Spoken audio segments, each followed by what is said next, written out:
성부와 성자와 성령의 이름으로 아멘. 예, 우리는 이제 빛의 예정 12번째 주간인데 영신수련 전체 구조 안에서는 이제 첫째 주간, 첫 번째 주간 첫날입니다. 좀 복잡하죠.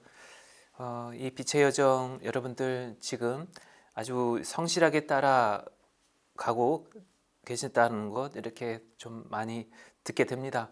그래서 오늘 이 12주간째 오늘 첫날인데 빛의 여정 좀 더 한 걸음 더 깊이 들어가는 그러한 마음으로 오늘 또 나눔 여러분들 묵상으로 또 초대하고자 합니다. 오늘 첫 번째 이 주제는 이 죄에 대한 우리가 신자로서 사실 좀 부담이 되기도 하지만 반드시 이 의미나 그리고 또 이 부분에 대해서 각자 나름대로의 어떤 방법 또 교회가 이러한 어떤 죄에 대한 역사를 지니고 있다는 것 또 교회의 가르침이 이렇다라는 것은 우리가 정확하게 알고 있어야 되지 않을까 합니다. 이 12번째 주간 우리가 오늘 첫날 맞이하면서 프란치스코 하비에르의 그런 기도 이 부분도 우리가 상기해 볼 필요가 있지 않을까 합니다. 이냐슈 영신수련 그리고 이냐슈 성인의 가장 동반자 그리고 동료였던 하비에르 성인은 당신 기도 안에서 이렇게 기도하십니다. 주님, 마지막까지 오로지 당신의 사랑, 당신의 방법으로 비록 천국이 없다 하더라도 당신을 사랑하도록 저를 이끌어 주시고 비록 지옥이 없다 하더라도 당신을 두려워하는 마음이 일도록 이끌어 주십시오라는 그런 기도를 하고 계십니다. 이 내용 또한 우리들이 참고할 필요가 있지 않을까 합니다. 우선 죄에 대한 정의 그리고 이해, 우리가 유다인들의 그런 전통 안에서 이 죄는 물론 율법, 모세오경, 토라 여기에 그 뿌리를 두고 있죠. 그래서 이 율법을 잘 지키면 의인이고 또 이 율법을 지키지 않으면 죄인이다라고 하는 이런 유다인들의 전통, 이 죄인들에 대한 그런 기본 이해를 여기에 두고 있는 거죠. 이 내용은 우리가 참고 삼아 알고 있어야 되는 이러한 부분들인 거죠. 교리적으로도 이 부분을 간과할 수는 없습니다. 근데 이 신약에서 들어오면 예수님은 이 죄에 대한 기본 이해를 예수님은 이렇게 정의하고 계시죠. 사랑의 부재에서 비롯된다라고 예수님은 말씀하고 계십니다. 우리가 초대교회 때 교황 그레고리오 1세가 이런 말씀하시죠. 590년에서 604년 이 교황 그레고리오가 정의한 그 교의 안에서의 그 죄는 바로 칠죄종을 이야기를 하는데 우리가 잘 알고 있는 교만 그리고 시기, 분노, 나태, 탐욕, 식탐, 색욕 이러한 그 칠죄종에 대해서 우리 가톨릭 신자들은 너무나 잘 알고 있지요.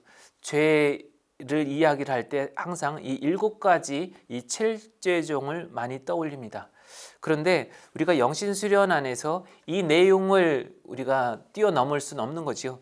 이 내용을 바탕으로 해서 이미 앞서서 이야기한 영신수련 23번 원리기초 이 내용 또한 우리가 같이 되새겨보고 또 이 내용을 토대로 해서 우리들 각자의 그런 죄에 대한 이해만이 아니라 이 죄에 대한 성향들이나 또 실제의 그런 삶을 어떻게 살아오고 있는가 이 부분을 같이 좀 볼 필요가 있습니다.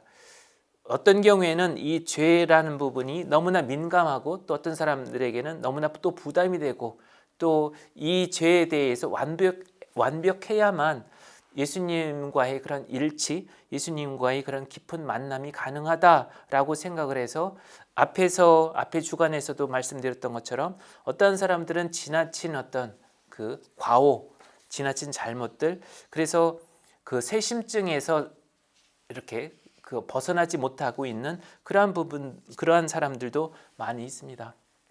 그래서 오늘 나눠드린 그런 칠죄종이 무엇이며 그것이 나에게 어떻게 다가오고 있는가 이런 부분들 앞에서 영신수련 계속 따라오신 분들은 영신수련 33번에서 39번 이 내용들도 같이 좀 이렇게 살펴보시면 교회가 전통적으로 어떠한 것이구나, 교회가 또 유다인들의 어떤 이스라엘 그런 전통 안에서 율법, 토라, 율법에서 613가지 그런 율법을 지키려고 애를 있었던 거죠. 유다인들, 당시에 그런 율법 학자들, 바리사이들. 그런데 이 부분을 예수님은 사랑의 계명과 그리고 또 하느님에 대한 계명, 이웃에 대한 사랑, 이렇게 간편하게 그리고 우리가 알아듣기 쉽게 이렇게 설명하고 계십니다. 그래서 생활 안에서 우리가 그 이웃에 대한 그런 사랑이 부족한 경우, 이웃에 대한 그리고 사랑의 그런 실천 덕목으로서 그 오로지 그냥 주님께만 어떤 그런 신앙 고백하고 그리고 이웃에 대해서 너무나 이렇게 좀 무관심한다던가 아니면 나 홀로의 어떤 신앙 안에서 오로지 그냥 예수님께 대한 주님께 대한 그런 믿음 그거 하나만 그렇게 성실하게 그 신앙생활을 해 나가면 전부가 아닐까 아니면 그것이 신앙인으로서의 어떤 의무를 다하는 것이다라고 쉽게 이해하실 수도 있습니다. 그러나 교회 안에서 이런 죄에 대해서 구약에서 또 신약에서 그리고 또 유다인들의 어떤 전통 안에서 죄를 어떻게 바라보고 있었는가 이런 것을 전체적으로 그리고 영신수련 안에서 이 죄를 어떻게 바라보고 있는가 이런 내용들을 그냥 하나의 그런 교의적인 차원에서 또 이해의 차원에서 이 부분을 살펴보는 것 중요한 것 같습니다. 여기에 하나의 그런 말씀 자료로 로마서 5장 6절에서 11절 이 내용도 한번 좀 영적 독서로도 살펴보시면 좀 도움이 되지 않을까 합니다. 영신수련 33번에서 39번 그리고 로마서 5장 6절에서 11절 이 내용을 같이 묵상 자료로 이렇게 보시면서 여러분들 자신의 그런 죄에 대한 그리고 또 신앙 안에서의 그런 체험들을 좀 돌아보는 그런 시간들 가지셨으면 합니다. 오늘은 여기서 마치도록 하겠습니다. 성부와 성자와 성령의 이름으로 아멘.